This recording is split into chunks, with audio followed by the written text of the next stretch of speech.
The story begins late at night at the desolate Oksu train station. A young man is waiting alone on the platform for the last train.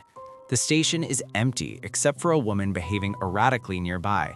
Assuming she is drunk, the man takes a photo of her and posts it on social media. Moments later, when he looks up, the woman has vanished into thin air. He walks toward the edge of the platform to check the tracks. Suddenly, the safety doors swing open even though no train is approaching. He hears a strange mechanical noise emanating from the tracks. As he peeks over the edge to investigate, the safety doors slam shut behind him, trapping him. He's then brutally killed by an unseen force. Cut to main character. We are then introduced to Naong, a journalist currently facing the wrath of her manager. She is in hot water for taking photos of a fashion model without permission. Although Naong claims she had verbal consent, the model was intoxicated at the time and has since sued the company for a massive amount. The manager gives Naong an ultimatum: bring him a viral scoop to cover the financial damages, or she will be forced to pay the fine herself. Desperate for a story, Naong visits Oksu Station to meet her friend Choi, who works there as a public service worker. She is looking into a recent incident where a man named Park was killed on the tracks. She is introduced to another worker, Sungjin, who reveals that the station is rumored to be haunted. He explains that Choi recently experienced something terrifying during his night shift. Choi explains that the previous night, he saw a man wandering on an abandoned platform via the CCTV monitors. When he rushed to the location, he found the man, Park, standing in a trance as if being controlled. Choi also claims to have seen a ghostly child nearby. Terrified, Choi backed away just as a train arrived and struck Park, killing him instantly. Sensing a strong lead, Naong decides to investigate further. She visits the local mortician, Mr. Kim. Kim, whose father was a shaman, possesses some spiritual sensitivity. He tells Naong that when he retrieved Park's body from the tracks, he saw a child's spirit. The spirit whispered a 4-digit number to him before disappearing. Convinced this will be a hit with readers, Naong calls Choi and convinces him to steal the CCTV footage from that night. She tries to take the story to the police, but they dismiss her claims, refusing to believe in ghosts. Meanwhile, back at the station, Choi is in the bathroom when he hears strange noises and screaming. Terrified, he finds Sungjin, who is just pranking him. Choi is furious, but as Sungjin washes up, he sees a mysterious number appear in the mirror's reflection. Choi manages to copy the CCTV footage onto a flash drive and hands it to Naong. He mentions another odd detail. The train driver involved in the accident was acting strangely. Naong immediately rushes to the station and finds the driver sitting on a bench in a dazed state. She tries to interview him, but he seems hypnotized. In a reflection on the glass behind him, Naong's camera captures the spirit of a child sitting on the driver's shoulders, though the entity is invisible to the naked eye. When asked if he saw anything, the driver mutters that he saw 2 people on the tracks. As he walks away, deep scratch marks spontaneously appear on his neck. Later, Naong is on the subway reading her newly published article about Oksu. It's gaining traction. Suddenly, a ghost grabs her leg from under the seat. She screams and wakes up in her office. It was just a nightmare. Her colleagues surprise her with a cake. Her article has gone viral, bringing in massive revenue for the company. However, the celebration is cut short when her manager storms in, furious. He reveals that the train driver she interviewed had actually committed suicide at 9 p.m. the previous night. Naong claims she interviewed him at 10 p.m. Checking the CCTV footage, they see Naong talking to thin air on the bench. She realizes she had been communicating with a ghost. While the manager berates her for writing fake news, an assistant informs Naong that someone is waiting to see her. It is Shin, the sister of the man who died on the tracks, Park. Shin reveals she suffers from a neurological condition causing seizures. She keeps having a recurring dream about an old well.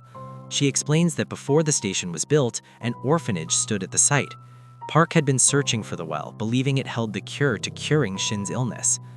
Naong visits a history library and confirms that an orphanage indeed existed there. When she sends photos of the site to Shin, Shin recognizes the location but can't recall specific memories about the orphanage itself. That evening, Naong, too scared to go alone, takes Choi to the mortuary to photograph the driver's body for a follow-up report. They find the body covered in claw-like scratch marks. The mortician, Kim, explains that all victims of the station have these marks. It is how the spirits mark their next target.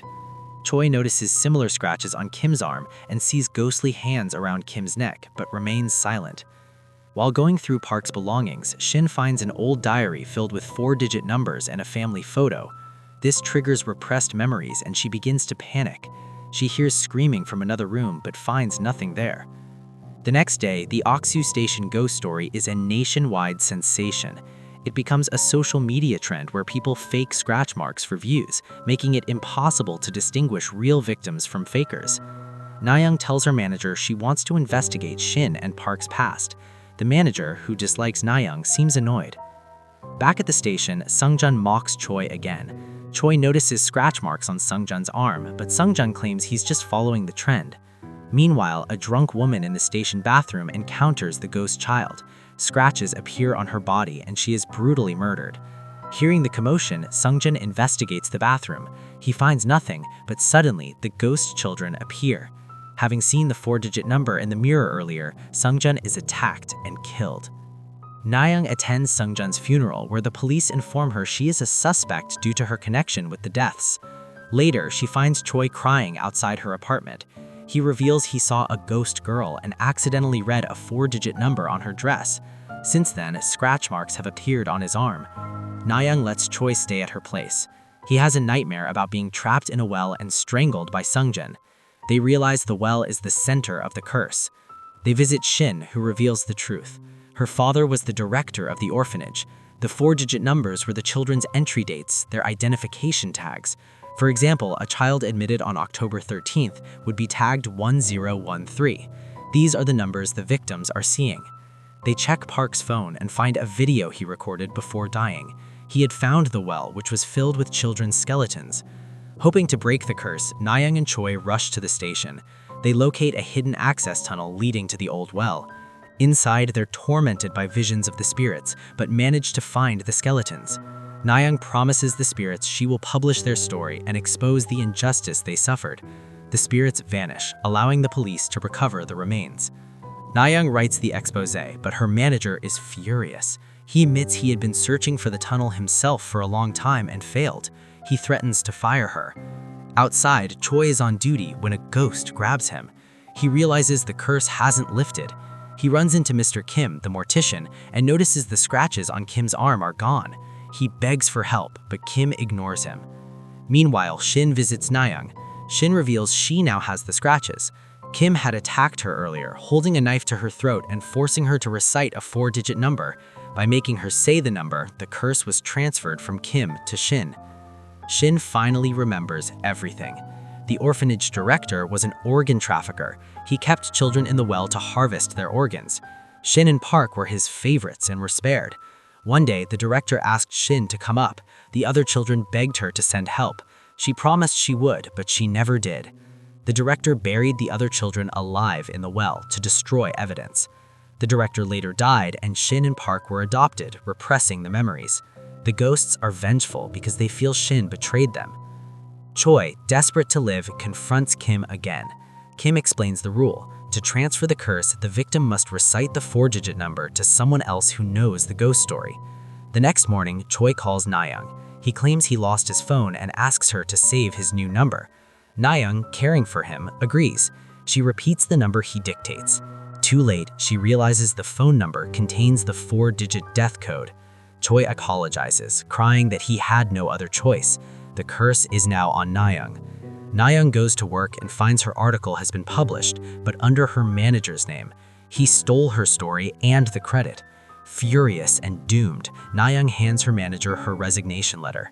She tells the manager she knows he covered up the orphanage story for money in the past. She places a piece of paper on his desk with a 4-digit number written on it. She tells him that if he reads the number, she will leave quietly and never return. Thinking it's a small price to pay to get rid of her, the greedy manager reads the number aloud. Naong smiles, knowing the curse has been passed. She walks away, leaving her boss to his fate.